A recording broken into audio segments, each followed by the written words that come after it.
भी दर्जा कम नहीं थे।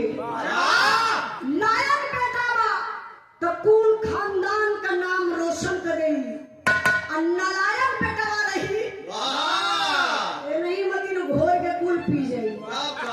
बापू संग है दारू पिए समय यो अपने माई बाप का नालायक बेटा हो। अरे इनके बचा वाली रेपिस्ट से बच गए, वो सब समझ गए। नहीं तो जाके रेप के केस में फंसत रहा, खुद ही रेप हो जाओ। हाँ सही बताओ तुम। अपने माता पिता का आप लोग लायक बेटा बनिए, लायक बेटी बनिए, आज्ञाकारी बेटा और बेटी बनिए। कैसे माता साहब कव्वाली में टुकड़ा लगा।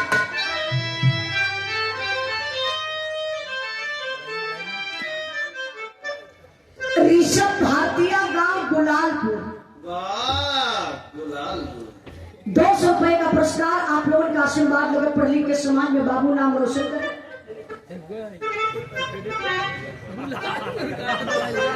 जोर से बोला, थोड़ा डरना। कोतारी के धरती से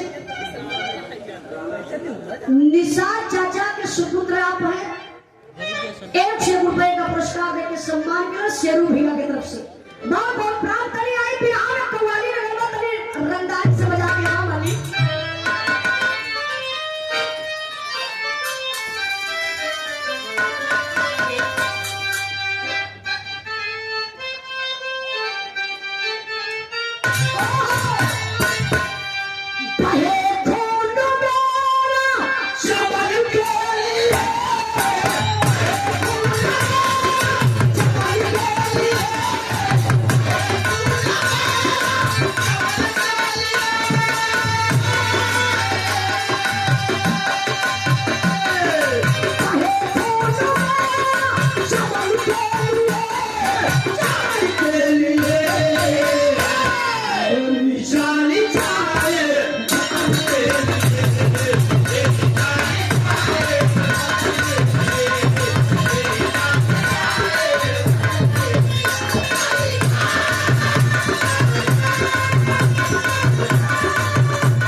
लाला यादव जी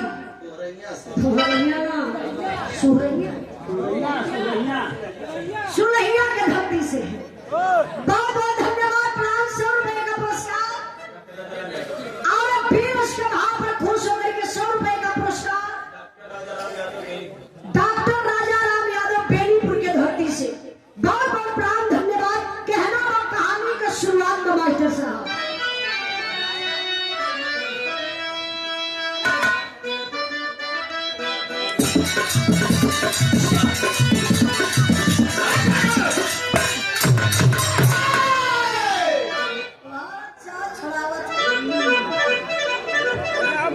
पीछे पड़ा होगा एक मंगल विजय सिंह जनरल स्टोर हेतापट्टी प्रयागराज की धरती से ब्रह्मिया जी की तरफ से बीरस के भाव पर सुंदर पुष्पहार और 100 रुपए का पुरस्कार देकर सम्मान के भैया के बहुत बहुत प्राण। कहना है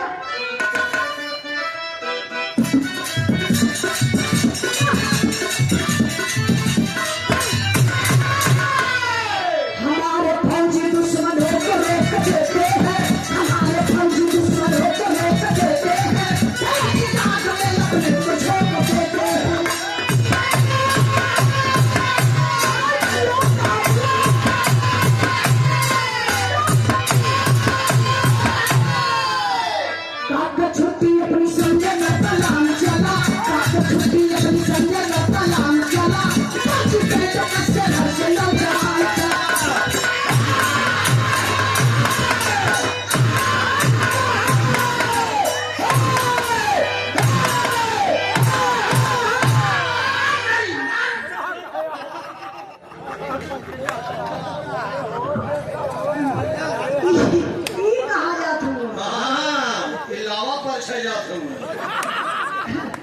अगर अपन के कोई सीमा पे छोड़ जाए तो पाकिस्तान वाले बेइज्जत कर छोड़ दिए। ताऊ ऐसे मनावत हो बुझा दो कि अरे गोदाम में माला में झूठा यह दौरा था, माल साफ होता है। आई बड़ी कहानी पर आप लोग ध्यान नहीं। बिहार में ए चाचा काहे बिचवा में निवृत्त हुआ। नेहरा में जमाना बहुत खराब है। इनके जमाना का कर मराई यहाँ तो यहाँ घरे जाके। हां अरे पाकिट मराई है यार, कौन मराई ए चाचा निवरा में तरी बैठ गया लेके जाना हुआ पकड़वा यहाँ अगर मरा जाए ना डॉक्यूमेंट आ रहे जाए। अरे ट्रेनिया में कबो कबो देखा ना पिछवा का छोड़ा। अगवा वाला माल लेने पसंद पाने लोग। दिल्ली में मेरे मास्टर साहब के साथ घर चले अगवा से काट ले डाल के। हाँ चचा इसे जेब कटलस अल्ले के इनका चश्मा मोबाइल डायरी कुछ पैसा ना लेके भाग गए बदमाश। कबो कबो ऐसे घटना हो जाए। कहानी बताइए आप लोग ध्यान दें। जिला झांसी तो याद हो जाता तो जल्दी हाँ जाने की डिस्टर्ब झूठे कहिए। जिला झांसी का रहने वाला एक ट्रक जिसका नाम बताया गया बाबू संपत।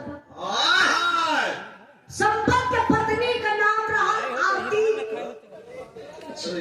सॉरी रेखा। संपत के पत्नी का नाम था रेखा। भगवान 3 गो औलाद दिले बटन।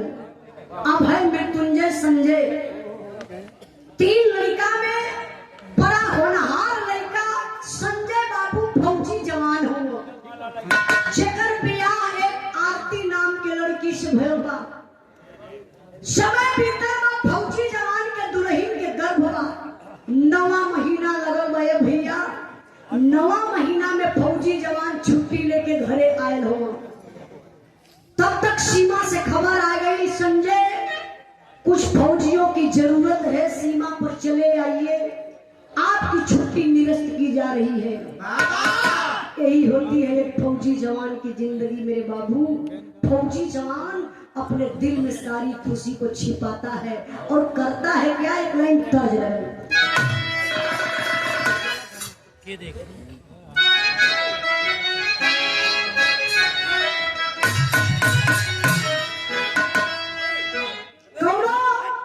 भौजाई रहा नहीं हमारे मास्टर ने ये करिया हका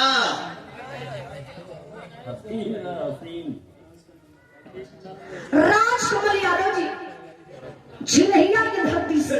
छिलहिया धरती छिलहिया छिलहिया ना भैया। आप लोग एडजस्ट के लिए भैया, बुरा मत बनिया भी।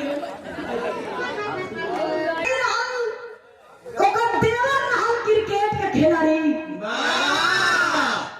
अब मरने में फील्ड में छक्का चौका राकेश भैया। सिंघा तो कभो लेबे न करे।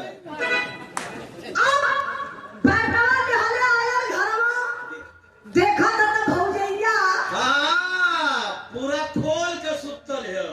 क्या खेल के सुतल है? अरे दरवाजा और का तबले देवरवा आए के भौजैया के बगलिया में से खोद देहलस।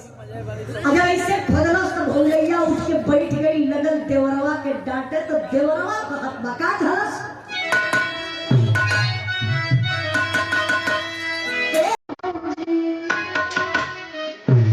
सुन भाई मेरे भाई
बिरहा भी सुनत है भैया ऑनलाइन पुरस्कार दलन ऑनलाइन पुरस्कार बड़ा ठीक होला बहुत बहुत भैया के प्रणाम 100 रुपए का पुरस्कार फौजियो जी आई हैं। आदमी गरीब अमीर ना होला दिल अमीर होके के चाहिए अमीर रहला है ना तबे 10 रुपया दला तब का भिखारी तो उजाला यादव हैं। आई तनी बिरहा पर ध्यान दई फौजी जवान है बाबू पहुंचो हुआ सीमा पे जहां हिंदुस्तान पाकिस्तान का बॉर्डर बा जवान ड्यूटी पर तैनात तब भयल का एक लाइन तर्ज लगल राकेश ठेकेदार बीडीसी पद के प्रत्याशी बड़े भैया जी की तरफ से मेहुआ के धरती से 100 रुपए का पुरस्कार भैया के बहुत बहुत प्रणाम अब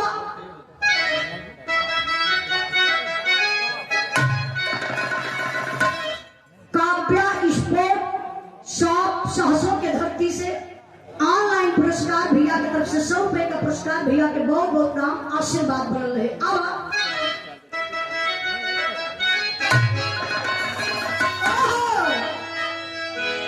गज भर का गुजारिया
क्या बात है आप हमारे बाबूजी बड़े ही सम्मानित व्यक्ति आप माननीय ताने बादशाह ये हमारा माई के हमारे मम्मी बड़े पुरस्कार मिले तुम्हारे मम्मी कैसे उजालत हो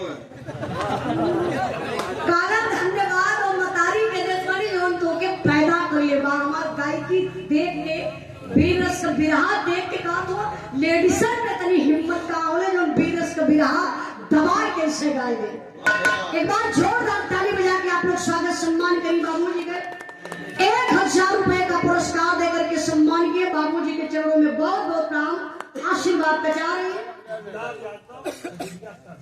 गुलाब यादव खजुरिया दर से एक 500 रुपए का पुरस्कार है बीरस के भाव पर आपके चरणों में बहुत बहुत प्रणाम एक बार जोरदार ताली बजा के आप लोग स्वागत सम्मान करिए आई बिना में भाव का मास्टर साहब तनी आवा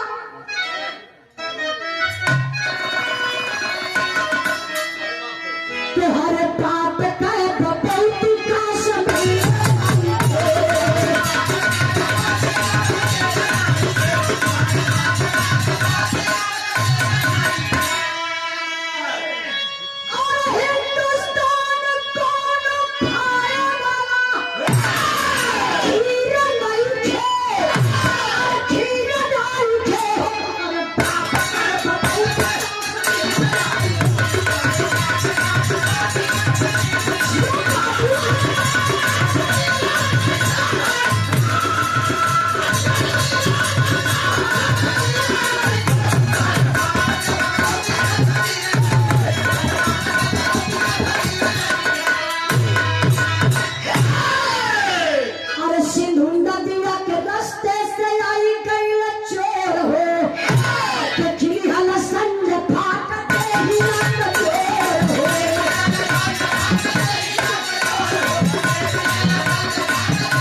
शब्दवा क्लियर हो जाता ना। हाँ पूछना पीछे ले जा था ना। कि कौन पूछे का तरीका है? पीछे वाले भैया फरियाद था ना। अच्छा हाँ ना फरियाद हो जाएगा लाइट बंद हो जाए। बिहार पर ध्यान दे बाबू। फौजी जवान संजय ड्यूटी पर तैनात। ड्यूटी कहाँ लगा वो संजय का? जो सिंधु नदी है, सिंधु नदी जो हिंदुस्तान पाकिस्तान का बंटवारा करती है। फौजी जवान बाबू सिंधु नदी पर तैनात, तब तक कुछ आतंकवादी पापी पाकिस्तानी हमारे हिंदुस्तान में घुसपैठ कर जाते हैं। हमारे हिंदुस्तान का फौजी जवान संजय की निगाह काम कर गई। सारे पाकिस्तान पापी हिंदुस्तान में घुसा रहे हैं। हमारे हिंदुस्तान का फौजी जवान संजय कैलन का मास्टर साहब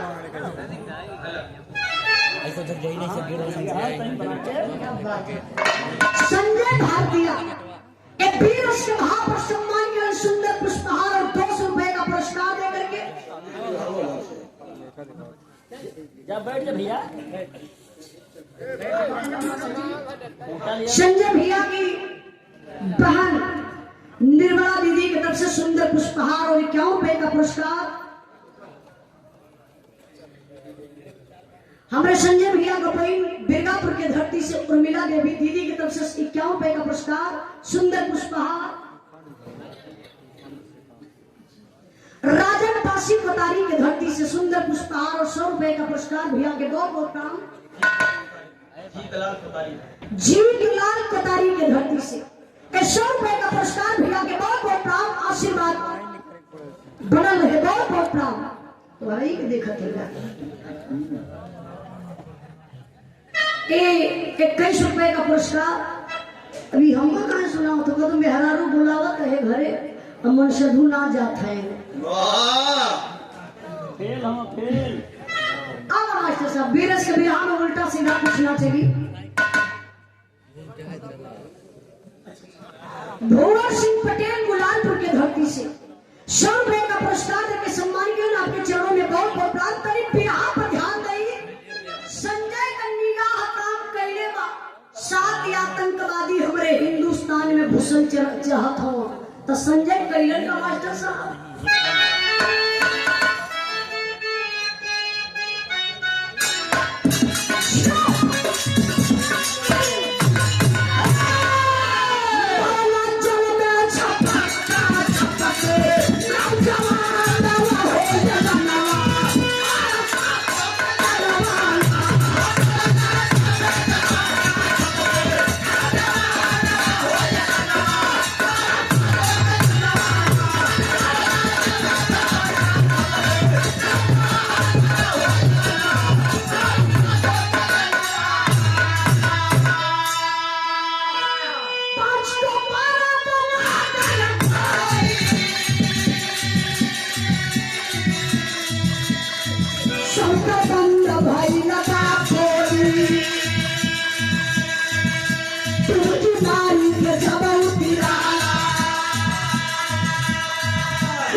अच्छा रितेश यादव लाल चंद्र यादव पीडीसी पर भैया जी की तरफ से 100 रुपए का पुरस्कार। गांव में हमारा अहिला पर कोतारी गांव में आगमन पर सम्मान किए बड़े भैया जी के बहुत बहुत प्रणाम। अरे वीरा हाँ आपका बहुत सम्मान ले लेना। फौजी जवान सीमा पर तैनात। ए बाबू है का बंद हो गया। ठीक है फौजी जवान सीमा पर तैनात। 7 आतंकवादी सिंधु नदी के रास्ते हिंदुस्तान में प्रवेश करना चाहते थे, पर हिंदुस्तान का फौजी जवान निशाना साध कर बाबू संजय गोली चलाना शुरू करता है।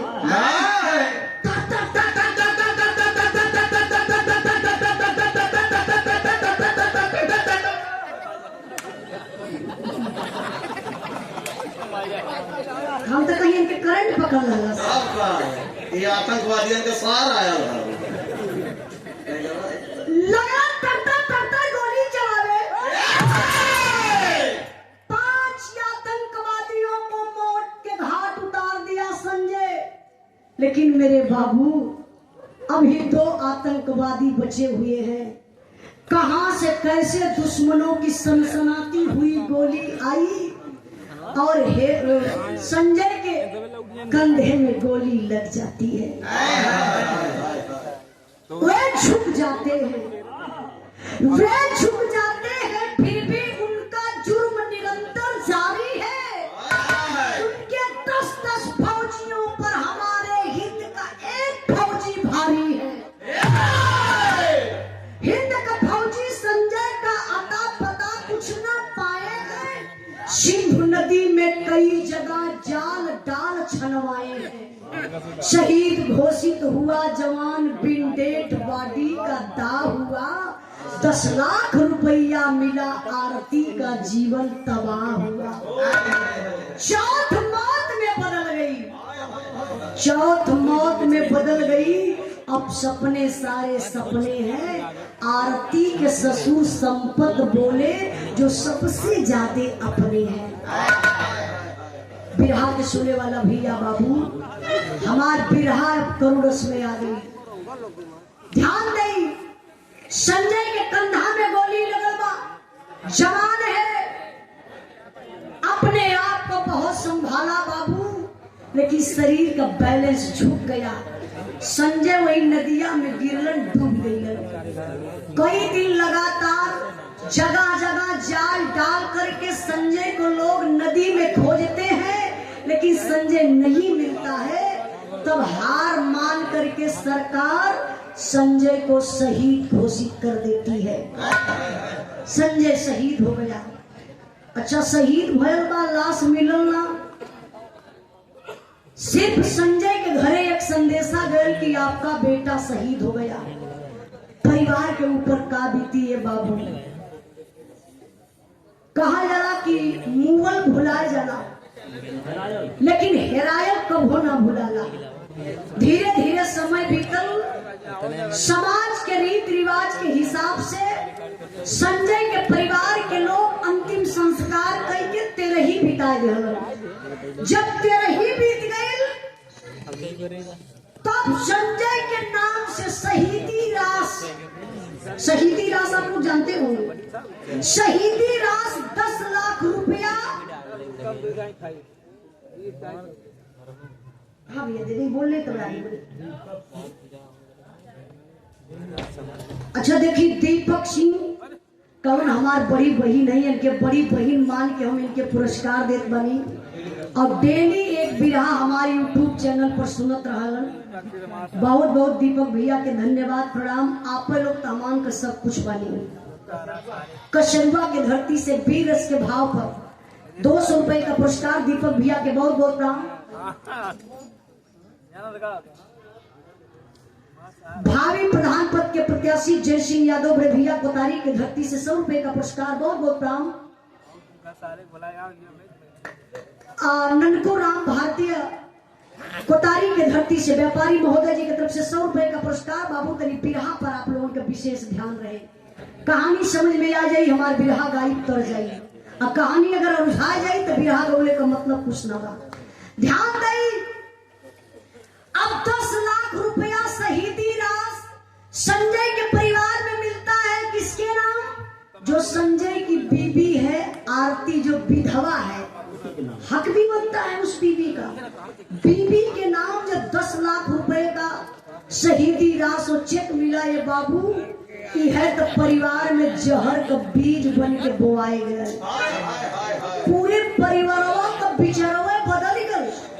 बेटा शहीद भयल, भाई शहीद भयल, पूरा परिवार भुलाए गए। अब पूरे परिवार के निगाह में खाली 10 लाख रुपया लौकात बा। एक दिन ये बाबू आरती का ससुर संपत वही 10 लाख रुपया के चक्कर में पड़ के अपने बहू के लेके गईलन कोठरी में, अंदर से दरवाजा बंद कर दलन और सिटकिनी लगाए के दरवाजा में बाबू अंदरवा देखा। वो ससुर आरती का करत का उन मास्टर साहब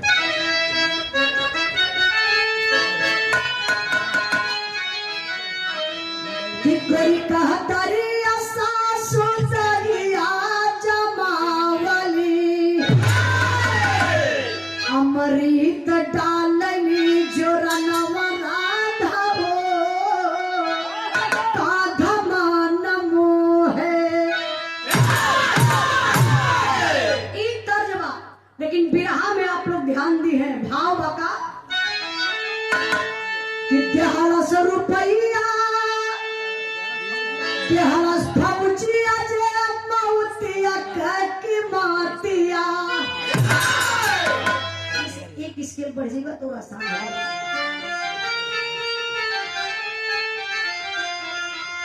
कि देहलस फौजिया जे मौतिया की मातिया रुपया ही हो जाई जहरवा बेटी हो घरवा हो जाई हम।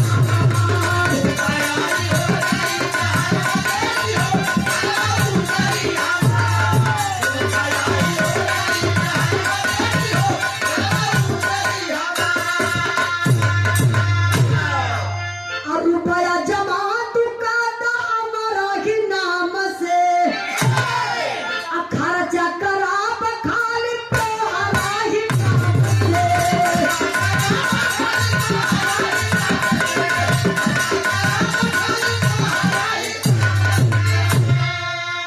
आपस में कैली है झगड़वा बेटी हो आभर मेरे तुंजय दुलार। अब वही देखा तमाशा, बेटा शहीद भैर बा, ई गम भुलाए गए संपत गईले कोठरी में दरवाजा बंद कैले हुन। अपने बहू आरती से कहे कि बेटा आरती तुझे भी दुख है मुझे भी गम है, हाय हाय हाय, क्योंकि तुम्हारा पति था संजय, मेरा बेटा था शहीद हो गया, गम तो मुझे भी है। लेकिन बेटा ये जो लड़ाई झगड़ा डेली घर में चलती है ना, इस झगड़ा की जड़ तो तुम हो। आरती टूट गई, बोलने लगी बाबूजी झगड़ा की जड़ मैं? कैसे मैं हूँ?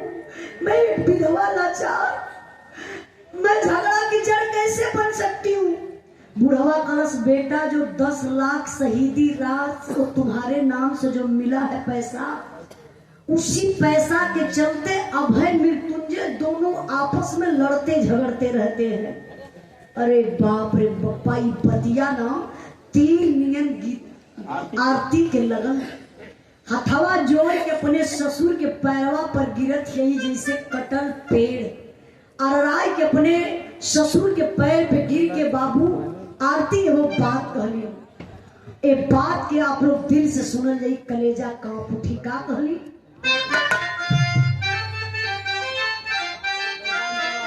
अरे मोरे राम रुपया तो के लऊ के बाबूजी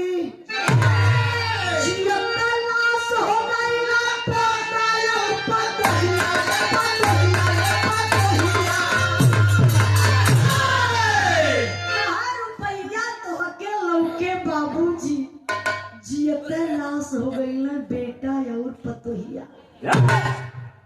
गौर करे बाबू, एक विधवा है, जवनिये में सिंदूर उजड़ गल, हाथ जोड़ के कहलत बाबूजी मैं एक जिंदा लाश बन के जी रही हूँ, जीने की उम्मीद तो छूट गई है। एक नन्हा मुन्ना मेरा बालक नहीं होता तो शायद मैं धरती पर जिंदा नहीं रहती।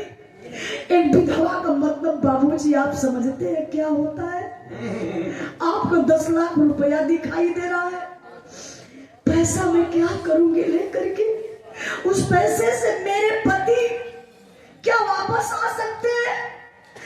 आप उस पैसा को ले लेंगे, आपका बेटा वापस आ जाएंगे? नहीं बाबूजी, ऐसा कभी नहीं हो सकता। जहां पैसा को रहने दीजिए, मुझे पैसा नहीं दिखाई दे रहा है। तब बोले तो भैया संपतवा याद बबूला भयल, कहलो सही एक मन बढ़ल चल जात बा, ये विधवा बा हमसे जुबान लड़ावत बा। आयल दरवाजा खोल के संपतवा वही दुआरे बैठल पसीना से एकदम तर भयल बा। पसीनवा इसे पोछा था, बुढ़िया के बोलौलस गलस से बूढ़ा तरी एक लोटा पानी लेके आवा। तो जब बुढ़िया लेके पनिया आई तो देखलस कि बुढ़वा पसीना फेंकत हो।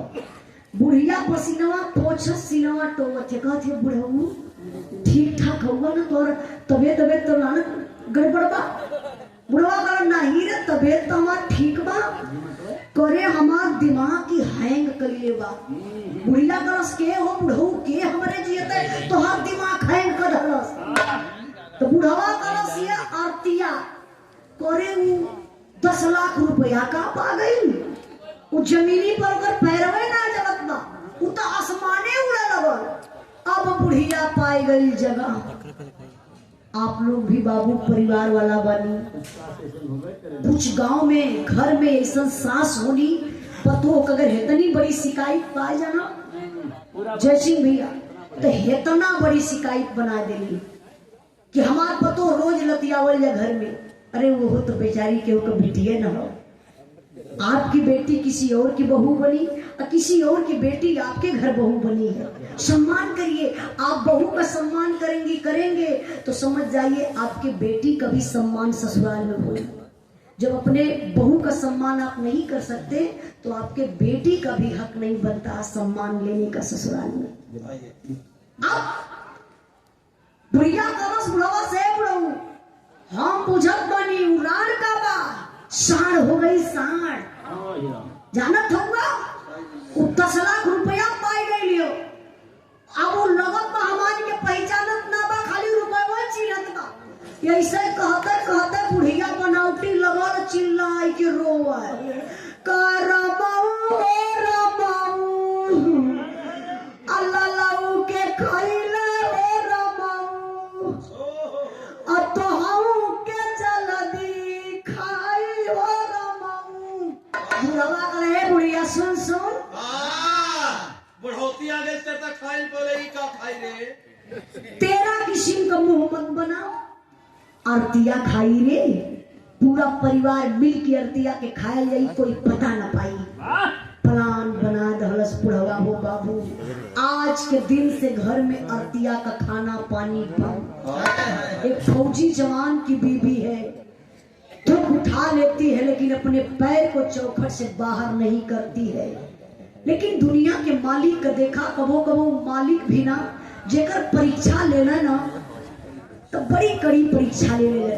विधवा वाला चार बा, घर में सांसत होत बा, वही में बच्चा गीता आरती का बच्चा बाबू बीमार पड़ गई। अब आरती लाचार हो गई, डेंगू बुखार पकड़ ललस। परिवार में कोई सुनत ना बा कि जाए के दवाई करा दे बच्चा के। लेकिन वाह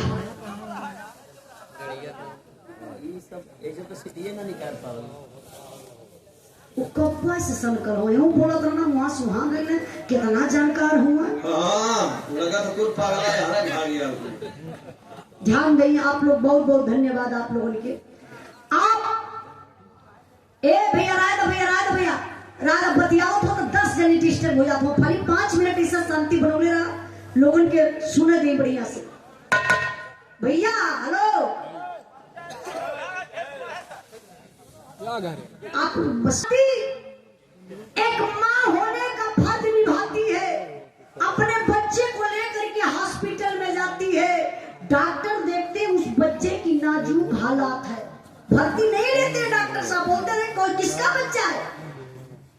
इस बच्चे को 2-4 दिन पहले ही मर जाना चाहिए था। स्थिति बहुत नाजुक है, मैं कैसे भरती हूँ। लोग बोले बाबू आरती यही कली साहब यह लाल हमार बुढ़ाई का सहारा बनी है, हम विधवा बनी हो साहब, हमार पति फौजी जवान शहीद हो गए, परिवार में 10 लाख रुपया शहीदी राशि मिलल बा, वही खातिर हमार बड़ी सांसत होले, हमार लाल मर जाई क्यों देखू ना आई हो साहब, प्लीज साहब जितनी रुपया लगी लगा दे, बचवा के हमरे जिया दी। डॉक्टर साहब के आंख से आंसू छलक आया। इलाज करना शुरू कर देते हैं मेरे बाबू। जाएगा चाचा बोला था, आप लोग खाली सुना। उस बच्चे का इलाज शुरू हुआ, दवा से भेंट हो गई, बीमारी से जब दवा से भेंट हुई बच्चा को आराम होने लगा। जब आराम हो गया तो 30,000 रुपया खर्च आया बा दवाई के। बच्चा को डेंगू बुखार पकड़ा था। विराह के सुने वाले भैया बाबू आप लोगों से मैं कहना चाहती हूँ, कभी भी शंका भी हो जाए कि अगर आपको डेंगू बुखार पकड़ लिया आप तुरंत डॉक्टर के पास जाइएगा। क्यों? डेंगू बुखार में प्लेटलेट बिल्कुल घट जाता है, और जब प्लेटलेट घट जाए तो उठबे ना करी आदमी तो मौत हो जाए। बहुत किस्मत वाले लोग बच पाओला ना, काले भैया बुखारवा था मर गए, प्लेटलेट आपका घट गया, तो इसलिए डेंगू बुखार हो जाते आप तुरंत डॉक्टर के पास जाइए। बच्चा को आराम हुआ, 30,000 डॉक्टर साहब मांगत हुआ, जो खर्च भला दवाई का वह चाहिए, बाकी बेड उड का जो खर्चा वो माफ कर देना डॉक्टर साहब। कहा कि 30,000 का जुगाड़ करो बहन। बेचारी कहाँ पाई 30,000 रुपया। आती है आप लोग जैसन आम इंसान से 30,000 उधार रुपया आरती लेती है और हॉस्पिटल चल देती अपने बच्चे को लेने के लिए। तब तक बाबू गजब हो गया। आरती का जब ससुर संपतवा बा, ई पपियवा 1 लाख में 4 गो बदमाश तय कैले रहल, फिट कैले रहल आरती के मरवावे बदे। चारों बदमसवा वही नहरी के पुलिया पे बैठ के आरती का इंतजार करत हुआ कि यही रास्ते से जाई। अब सारा लोकेशन अपने मुट्ठी में रखले बा आरती का ससुर। अभी आरती बेचारी जात बा पैसा लेके हॉस्पिटल की बच्चा के यहाँ से ले अपने घरे जाई, तब लोग चारों में से एक मिला के शंका भई, क्योंकि मांग में सिंदूर नहीं था, सफेद साड़ी थी। तो एक बदमाश बोला देख यार मुझे लगता है कि आरती है, इसके मांग में सिंदूर नहीं है, विधवा है। तो दूसरा तुरंत दिमाग लगाया, बोला एक्सक्यूज मी मैडम प्लीज, क्या आप आरती हैं, संजय शहीद की पत्नी? अब वो बेचारी समझ गई, लगता है मेरे पति के लोग दोस्त हैं, मुझे पहचान रहे हैं। अरे जी जी हाँ सर, हाँ मैं उन्हीं की पत्नी हूँ साहब। आप लोग कौन? यतने में तो पपियावा छौक के आरती का मुहवा ऐसे पकड़ के दाब दलस, आवाजिए बंद हो गई। एक मिला पपियावा ऐसे हाथ पीछे कई के, ये बरवा पकड़ला से बाबू नहरी का पुलिया रहल, रोड कटल बा, दोनों तरफ अरहर का खेत रहल, वही खेतवा में ले जाए के पपियवा से पटक के हो चारों लातन मुक्कन मारत हवन। इतना जल्दी तो प्राण निकल ना जाई। आरती छपियात बा, रोवत बा, कहत बा। अच्छा आरती रोवत कैसे बा, थोड़ा से आप लोग दिल से सुन जाई, कलेजा अंदर से हिल जाई। कैसे?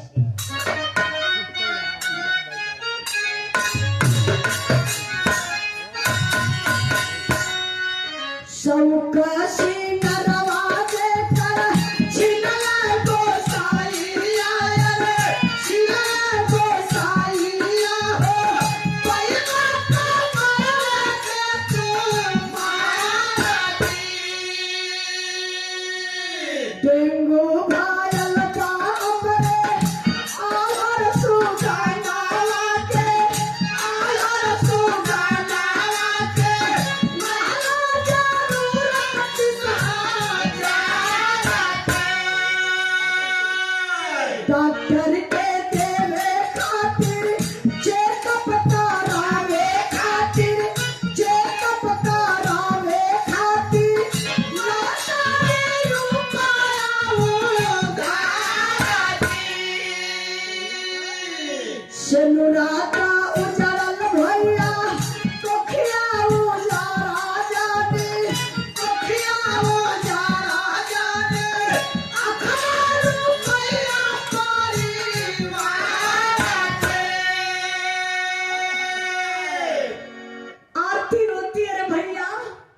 आप लोग मुझे क्यों मार रहे हैं? मैं मर जाऊंगी। मेरा छोटा सा बच्चा हॉस्पिटल में है, अनाथ हो जाएगा। मत मारिए भैया, मत मारिए। बेचारी समझ गई आरती, जो मेरे पास 30,000 है ना, लगता मुझे पैसे के चलते लोग मार रहे हैं। बैग का चैन खोलती है, 30,000 उन पपियवन के हाथे में आरती दिहली। फिर भी वो पापी मारते हैं, नहीं मानते हैं। क्यों? उन्हें 30,000 जो मिला वो तो प्लस हो गया। तब तक बताया जाता है बाबू, मारने वाले से बचाने वाली की बाह लंबी हुआ करती है। उसी रास्ते से फौजी जवान जा रहा था जो छुट्टी पर घर आया। संजोग देखिए, उसे रोने चिल्लाने की आवाज सुनाई दी।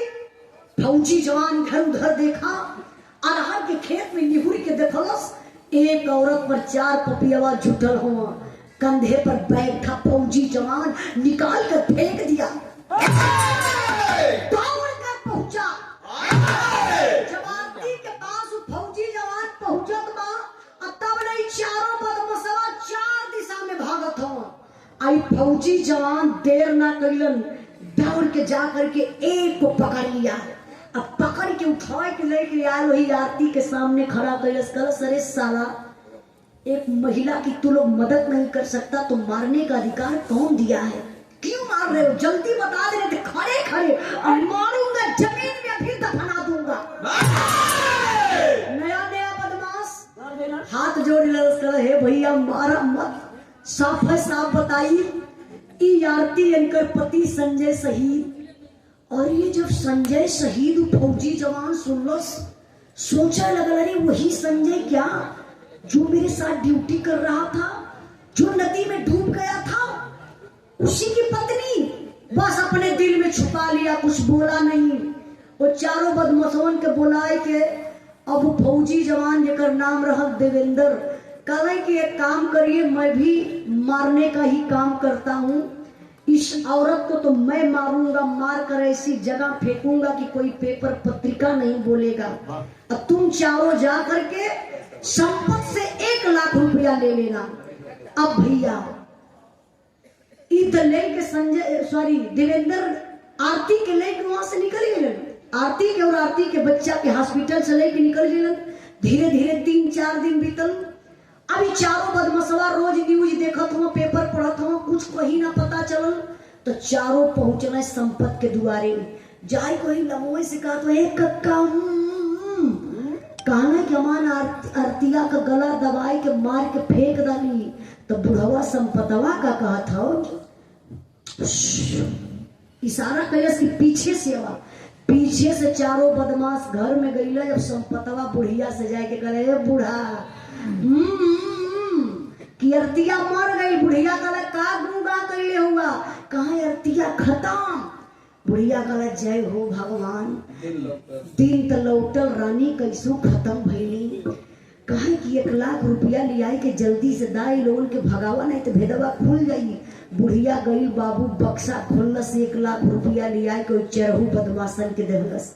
बिरहा के सुनने वाले भैया बाबू जरा ये सोचिए, कहीं अगर यह घटना बुढ़िया के बिटिया के साथ भइल हो तो 1 घंटा माछ दाइन की हो उसको।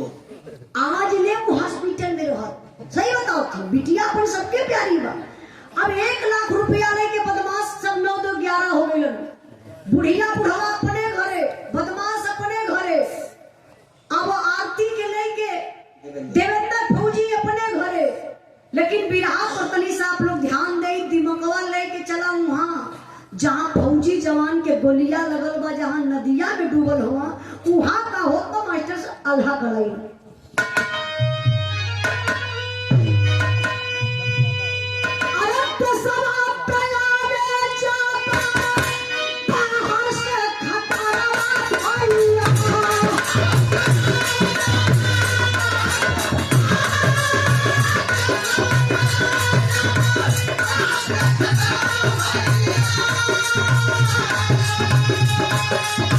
Oh,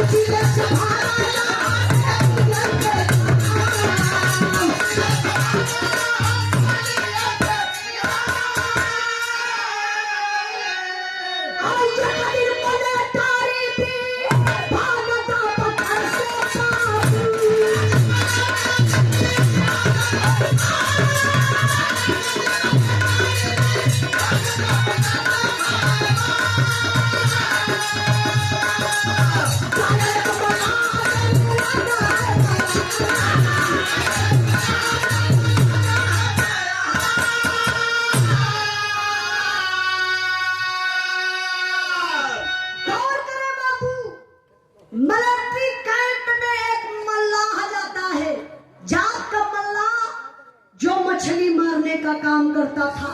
जाकर बोला जैन सर, हाँ जैन जैन कौन हो तुम? कहे साहब मैं जाट का मल्लाह हूँ, सिंधु नदी के किनारे एक छोटी सी हमारी झोपड़ी है साहब, मैं मछली मारने का काम करता हूँ।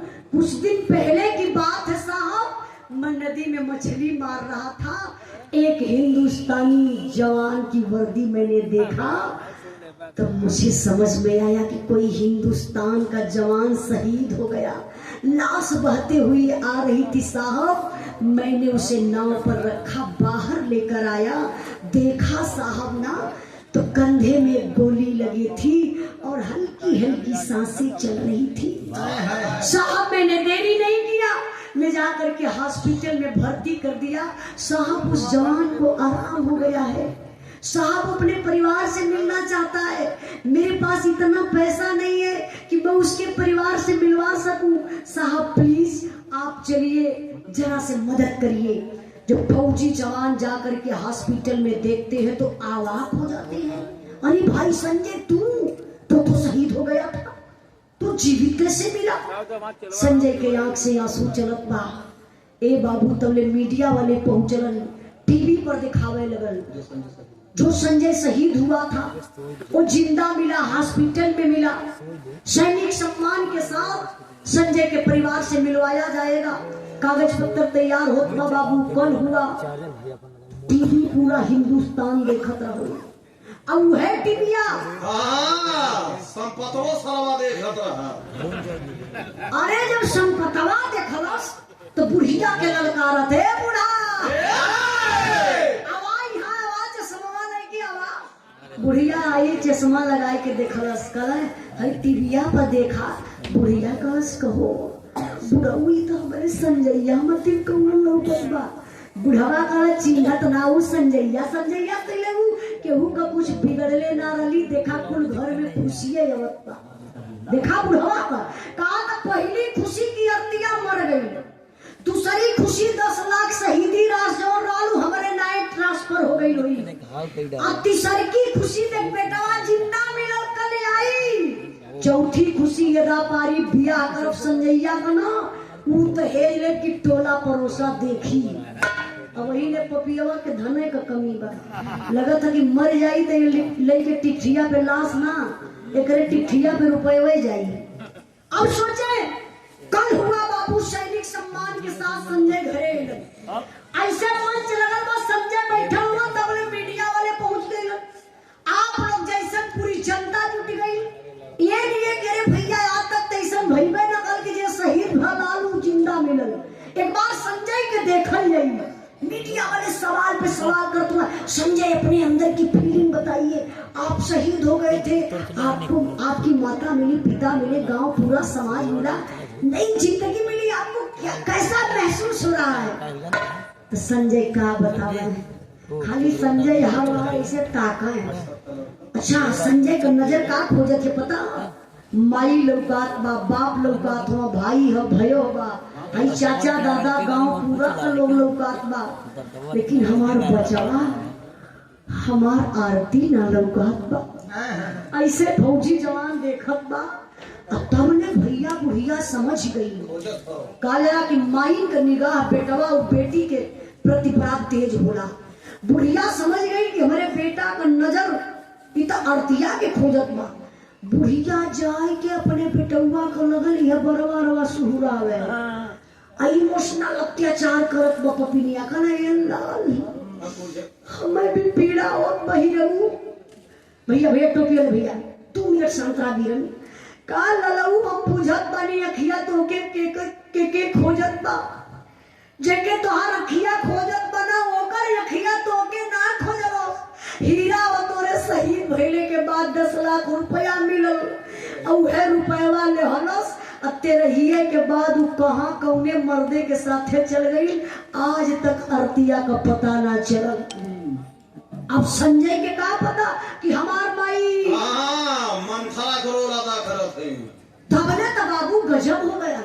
ऐसे जनता जुटल बा, वही जनता में से एक ऐसा आवाज आई जो करजवई के चीर ढलस, पूरी पब्लिक में खलबली मच गई। वो आवाज के कर रहल कैसन रहल, बिरहा का आखिरी लाइन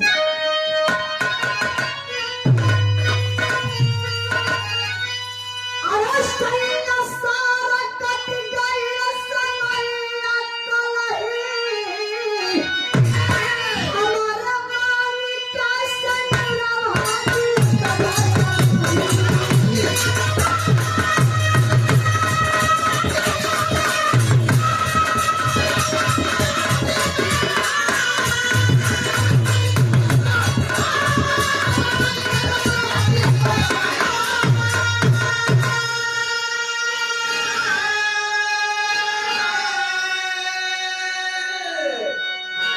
आखिरी बात सुनने के बाद ही आप लोग उठा बैठी करी है। जब 7 बजे लगी वह हरकत तब थोड़ी से ध्यान दे बाबू। वही पब्लिक में से आवाज आई सैया सैया सैया। पूरी पब्लिक मुड़ के देखो लग रही कौन औरत है सैया सैया कर रही है। अच्छा सैया सारा कट गई समैया गलही हमरे मांगी के सिनुरवा जियत बया वही छोड़ रहल के उ है आरती। आरती दौड़ के गईली अपने पति संजय के पैर पर गिरली तबले बाबू संजय खींच के तमाचा मरलस। तेरी जैसी बीबी के मेरे जिंदगी में कोई आवश्यकता नहीं है। मैं शहीद हो गया था, मैं देश का रक्षा कर सकता हूँ। शहीद होने के बाद तू मेरे माता पिता को नहीं देख पाई, मेरा परिवार नहीं संभाल पाई और 10 लाख रुपया लेकर के किसी पराये पुरुष के साथ में चली गई। फिर तमाचा खिचलस बाबू तबले वही बीच में से आवाज आई संजय तुझे झंडे तिरंगे की कसम तेरे वर्दी की कसम अगर आरती को एक तमाचा छुआ तो मुझे पहचान रहे हैं मैं कौन हूँ। तबले तो भैया संजय उठ के खड़ा दौड़ के वही भीड़ में पहुंचलन जाए के गले मिले लगलन। अच्छा वो रहल के वह देवेंद्र फौजी जौन आरती के बचौले रहलन। देवेंद्र कहना भाई आरती को तू गलत समझ रहा है, आरती मेरे धर्म की बहन है। मैं ले गया था अपने घर में ले गया था, बहन बनाकर रखा था। सारी जानकारी चाहिए तो अपने पिता संपत को बुलाइए। अब भैया संपत वहां खोजाए लगन। संपत का पता है ना, अरे डिब्बा में पानी नहीं क्यों चलाकी निकल संपतवा निकल रहारी में रानी का पेड़ पकड़ के झूमो था। 275 वाली माल। हाँ ये खरीद के दहले रहे। तब ने 4-6 लड़का गईलन। अब खोजत खोजत वही रानी के खेते में संपत के देखना खाना का हो कक्का चला घरा चेक बटा था लेला यहाँ का करत हुआ। अब तक कक्का समझा तुम कि लगा था भेद खुली। चारों लड़का टंगला पकड़ के लेके आईने वही संजय के सामने खड़ा कर डाला। अब देवेंद्र फौजी कहे आपके पिताजी है, पूछिए आरती को मरवाने के लिए, आरती के बच्चा को मरवाने के लिए किसको 1 लाख रुपया दिए थे। अब इनका टंगरी हिलत है। तब ने बुढ़िया का कैलस दिमाग लगौलस। अब लाल लाल कही के धड़ाम से गिरल और धड़ाम से जब गिरल तो अपन बेहोश होकर के नखरा लगा रहा कहीं ऐसा न हो कि हम मेरे ला जाई। बेना लोग डुलाओ तो बुढ़िया का हाथ भर गल। फौजी जवान जब संजय सारी बात सुनलन कि 10 लाख रुपया के चक्कर में आए कि हमारे बीबी और बच्चा के हमारे परिवार खत्म करत रहा है, मतलब हमसे ना मोहब्बत, हमारे खून से ना मोहब्बत, हमारे बीबी से ना मोहब्बत, पैसा से मोहब्बत परिवार के हथवा इसे जोड़लन पूरी पब्लिक के सामने। कहना है पूरी पब्लिक के सामने कसम खात बानी अब जात बानी अपने बीबी बच्चा के लेके माई बाबू सब कुछ लेला जब तक जीएफ सर्विस से आधा पैसा भी भिजवावत चाहिए। जब संजय बाबू अपने बीबी बच्चा के लेके ड्यूटी पर चले लगलन तबले आरती देखली अपने सास ससुर के हथवा इसे नीच के रोवत रहलन। अपनी करनी का पश्चाताप करत हुआ। देखी एक बेटी ये भी है, कहली ना कि बेटी और बेटा में अंतर, हर बेटी ऐसा ना हो सकती।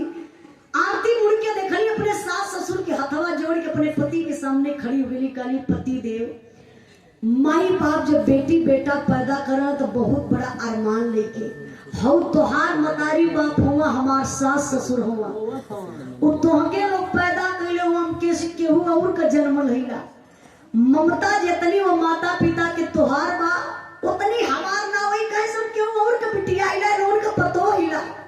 लेकिन अपने करनी पर पश्चाताप करत हो। एक काम करा पति देव, मम्मी पापा के साथे ले ले चला। हो सके कि अगर ये लोग शासक हमार ना कैले होता, हमके ना ऐसा कैले होता तो आप ना मिलल होता।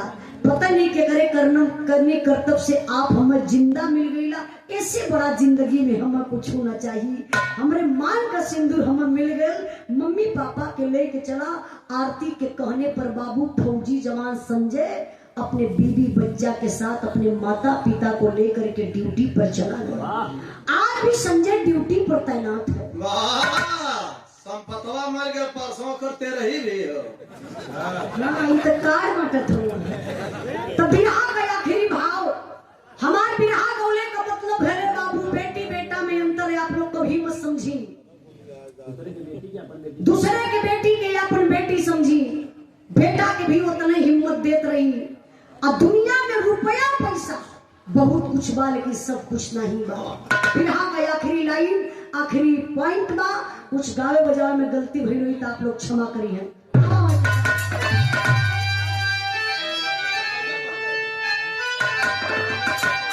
गुरुद्वारे गुरुवेश गुरु रामदास गुरुकारी गुरुदेव चंद्रिका कवि ताज बड़े पुजारी और रुपया ताके लौके बाबूजी